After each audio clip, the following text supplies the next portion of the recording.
everyone, and welcome back to Big Ideas on the Go. I'm excited to have as our guest today Marcel Leonardi to talk a little bit about the Brazilian privacy regulation of LGPD. He's going to help inform all of us a little bit about what it is and how it's different and similar to GDPR and CCPA. So, Marcel, very nice to meet you. Do you want to just tell our audience a little bit about yourself? Absolutely. Thank you for having me, Dimitri. Really excited to be here on the podcast. And well, in short, I've been all over the place. I've been an attorney at a small firm. Then I spent almost 8 years at Google, where I was a public policy senior counsel from 2011 until 2018. And then I moved back to a big law firm where I stayed for a year and a half. And then I decided to leave and found my own firm, which I've been doing for the past 6 months. And I've been a law professor for the past 15 years as well at an institution in Brazil called FGV. Now, I also see that you were voted Lawyer of the Year in 2020, so maybe we can tell me some of that. Well, it's true. I mean, essentially, I guess precisely because I kind of went around and had this different aspects of my career, I ended up having this very pragmatic approach that clients tend to like, which is give me the advice that I need, not a 100-page memorandum, which ends up with, well, we're not really sure. So that ended up having lots of big clients, big companies pretty much use my services on privacy and internet law matters. Okay, well, that's pretty impressive. Now, I know that you were quite involved in some of the early drafting of GDPR and the Internet Act when you were at Google. So maybe tell us a little bit about your experience both working at Google and in terms of framing these regulations. Absolutely. So at Google, I was public policy senior counsel, a role that I had from 2011 until 2018. And back when I joined, it was interesting to see how we had different priorities back then.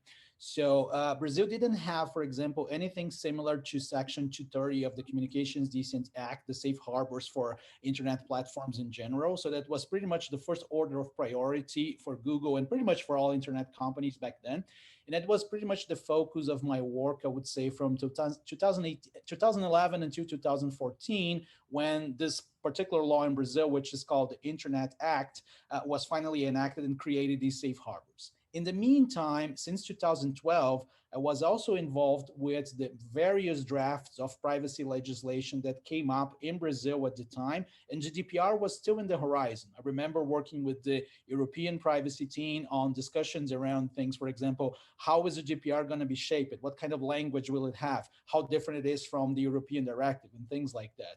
So I kind of did both things. I was focused on this particular topic of internet safe harbors in general, but at the same time, several different bills around privacy also appeared in Brazil. The very first one actually was from 2012, and then it kind of went along. But then this topic pretty much only gained some strength in the Brazilian Congress after the whole Snowden revelations episode in 2013.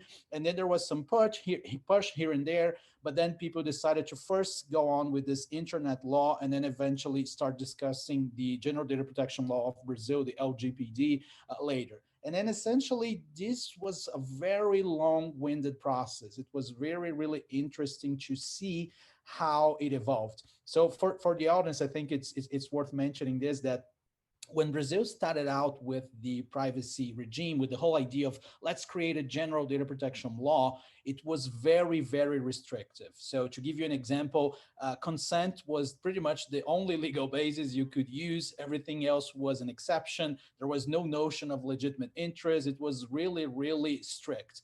And then after so many discussions, so many different versions of the text, here and there, they started to realize, well, maybe you don't need to be that strict. Maybe you don't need to really limit the country that much. And private sector played a part of that. The local government at the time played a part of that. Academia played a huge part of that. And then as the process evolved, you kind of noticed that as new language was added, new versions of the draft law came to light, it started to look quite a lot like the European directive, and of course later on like the GDPR. So it was a very interesting process because not only Google, but the private sector in Brazil in general kind of had this whole wake up moment to privacy regulation in general. What was particularly interesting was, especially at first, most companies had the obviously wrong impression that privacy legislation was going to be sectoral. Like it is just going to apply to technology companies. We don't need to worry about that. And suddenly, back in, for example, in 2017, when most people realize, well, you know what? Now that we've actually read this draft carefully, it actually applies to pretty much any company anywhere. So that's when things kind of like start shaping up. It was a very interesting process. So today, I think, for the audience who may be less familiar with LGPD relative to GDPR and Mhm. CCPA, two questions. Like, what are the kind of the big takeaways? And maybe just do a very simple kind of contrast comparison to what they may already know in terms of data rights, in terms of consent, in terms of other legal basis, et cetera. Right. So one thing that's very important for the audience to understand is even though Brazil, of course, is in South America, most of our legislation is very heavily European inspired. This is due to historic reasons, the whole colonization from the Portuguese and things like that. So contrary to some people may expect, there's not really a lot of influence from, for example, other countries in the region. Of course, people talk, legislators talk, but usually people look up to Europe for the standard in what laws should look like in general. So on privacy, it wasn't different. Essentially, people knew of the European directive from 95. And then when GDPR became a thing in 2016, it was in the very middle of this strengthening of the legislative process in Brazil around privacy. So obviously, they got the main takeaways from GDPR. So LGPD is very similar in spirit to GDPR, very broad and very comprehensive in the sense that it applies to pretty much any person, any natural person. It doesn't matter. It's not like, for example, CCPA, where you're supposed to be a consumer for the law to apply to you.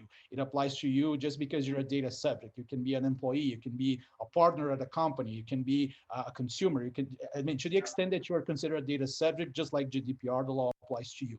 And the same idea, the same core idea of having legal basis for processing and specific hypotheses that would allow companies and institutions, and also, of course, government, it also applies to the public sector, of course, to process data. It's pretty much the same idea.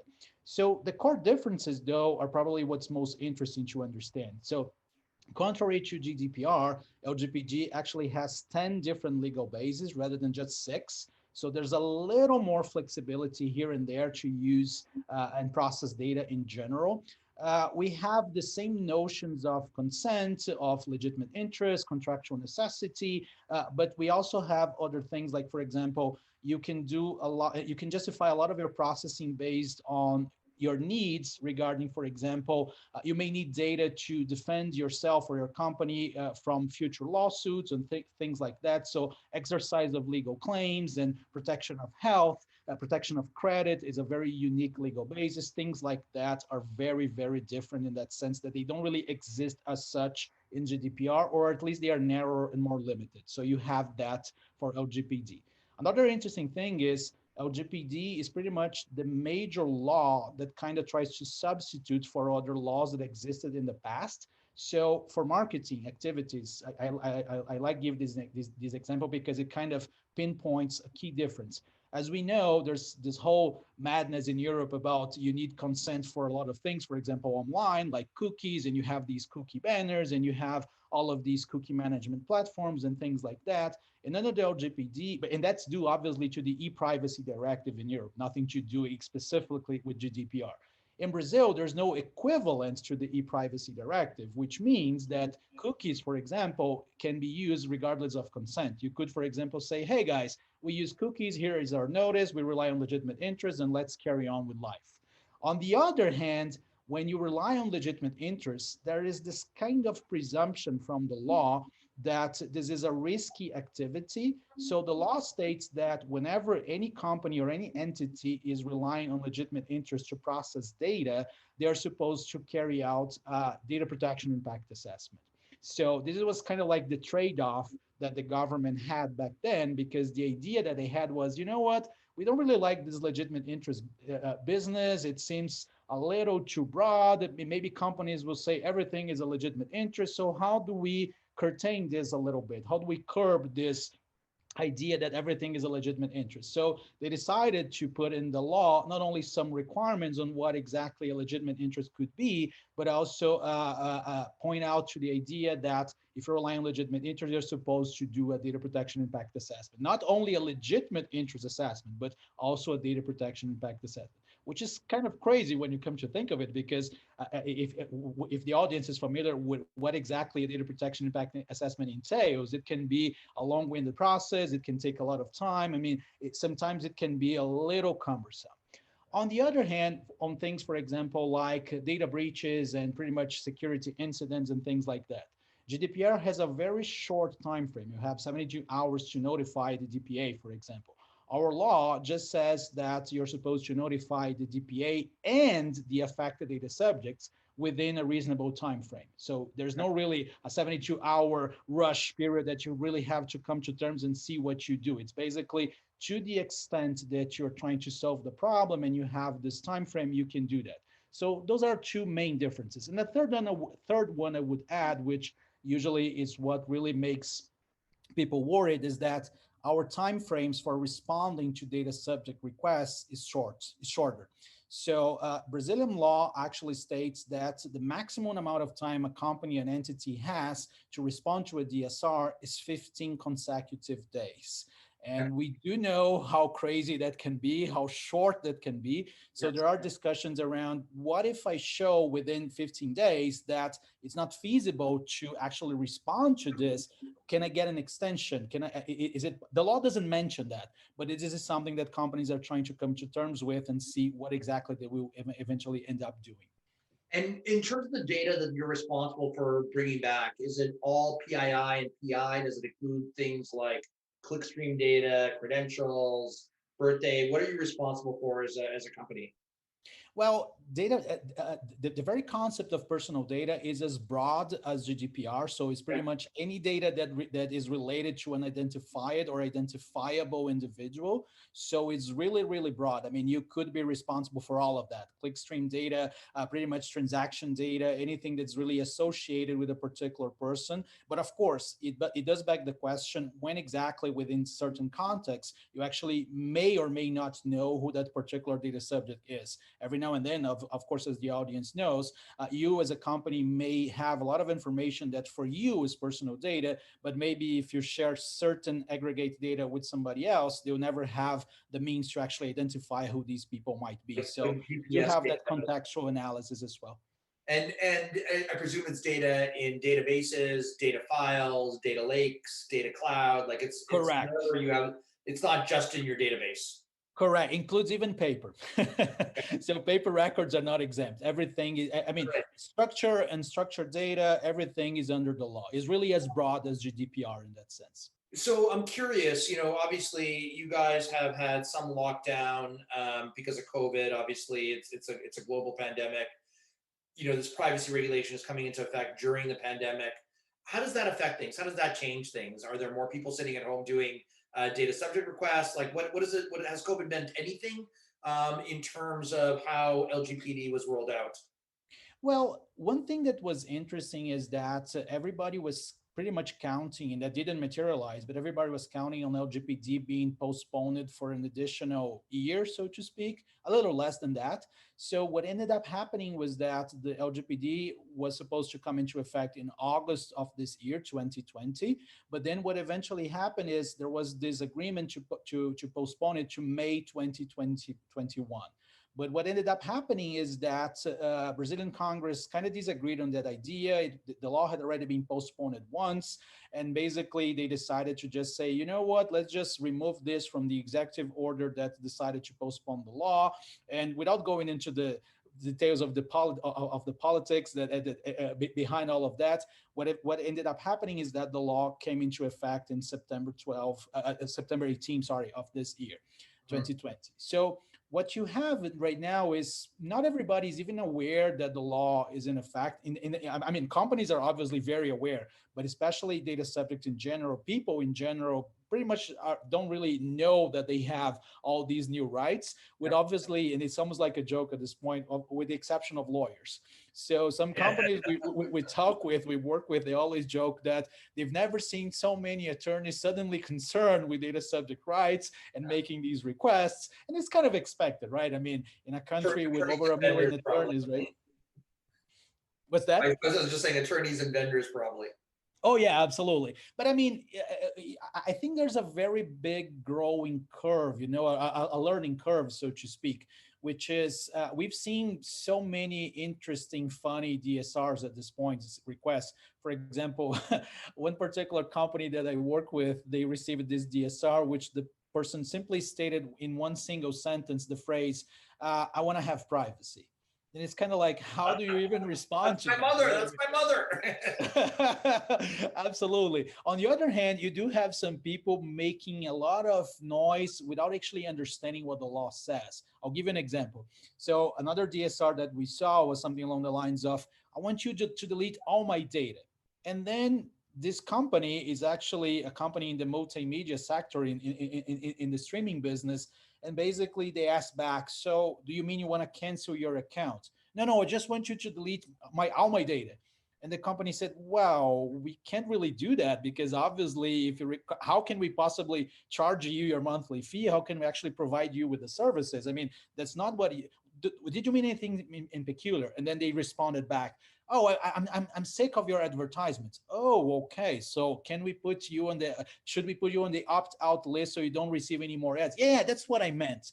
So I think this example kind of highlights something that is very important, because the general population is obviously not really aware of the nuances and differences of what exactly their rights are regarding data protection in general. So sometimes they make these very broad requests that companies really need to kind of read between the lines, because all of that particular person wanted was, take me off your mailing list for advertising. They never actually wanted the company to delete the data. It's just that they had the wrong perception that the only way to achieve that particular goal was going to be with the deletion of data. So this kind of thing is interesting to see and watch. And of course, companies need to be very aware and prepared for those things. So that kind of brings me maybe to my last question.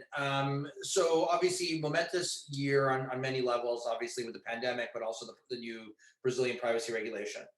Where do things go from here, both in terms of regulatory in Brazil, but also in terms of just awareness in the market, right? I think you bring up a good point that people don't totally understand what privacy is, and especially data privacy. So what are your thoughts on that? So what you have right now is, especially the big multinational companies, be it international or Brazilian, with their headquarters, they're pretty much obviously aware of what the law requires. They've been doing all of these adequacy projects over the past couple of years. They're pretty good spots to respond to all of that. So, and of course, there's plenty of legal work and technical work going around for that. When you go to the middle market, smaller companies, medium-sized companies, then you have still these people trying to look and say, well, are we really going to be fine? Should we really be doing something? What exactly does that entail? And one thing that I found that is particularly interesting, and another lesson that I learned throughout the years, is that especially people who never heard the term data protection, they get the impression that it's all about information security. They think it's about firewalls. They think it's about securing your network, which of course is a part of it. But I mean, it's very interesting going into a meeting with a company like that, and then going on around, you have these broad concepts. You have the concept of processing. You have the notion of controller and processor. You have the legal basis. You have all of these legal requirements. People like you look at you and say, I just thought that I needed a better firewall. So I think there's a huge learning curve there regarding especially the smaller enterprises, the smaller companies. And also one thing that's still, they're improving, of course, but especially the public sector has a tremendous way to go. I mean, it's interesting when you discuss this with government, especially, for example, city hall of small cities, or for example, you talk about data protection in general with certain sectors of government, they still don't really fully understand what is this. In a way, I would say that it's almost like Brazil imported GDPR and made some quirks and adapted some tweaks here and there, but failed to educate everybody that's going to have to implement the law with the implications actually are. So that is why I think we're going to have a learning curve. And of course, now we do have a data protection authority, a DPA, just like the European countries have. But I mean, as of today, it's not operational yet. So it's going to be take some time before they actually issue some regulations and guidance and guidelines and things like that. So I mean, I'm excited for the future. I think the law was really a long-term coming. It should really be there for. I mean, it should really exist. I think it's important for, especially for companies to organize their data protection practices in general. But my point is, because we never had this kind of omnibus comprehensive data protection law, the learning curve is going to be much bigger than people realize, because it's different than Europe, where people kind of knew that the directive existed. Of course, the GDPR at the end with the higher fines and things like that. But my point is that people will need to be aware that this is a new thing and there's a new way of doing business in general. Yeah, no, look, I agree, and I think you see very similar kind of adaptation and evolution here in the U.S., where people may have not fully understood CCPA and now CIPRA, or even Europe. So I think probably that's less, what you're describing is less Brazilian specific and more kind of just the nature of kind of new legislation and people's kind of the time it takes to kind of understand it. Marcel, listen, this was great. I think this has been hugely informative for myself. I'm sure it's been very educational for the audience in terms of just understanding the state of affairs vis-a-vis privacy in Brazil. And I imagine this is going to become kind of, not, if not the kind of the baseline or the kind of reference set, but certainly an example of something we're going to see carried across Latin America. So thank you again for joining us. I really appreciate your time. I hope you stay safe. I'd also like to encourage our audience to subscribe to Big Ideas on the Go, and please leave a review for us. Thank you again, Marcel. Have a safe weekend, and we will talk to everybody later. Thank you so much. Thank you for having me. Thanks again. Bye-bye, guys. Okay, bye.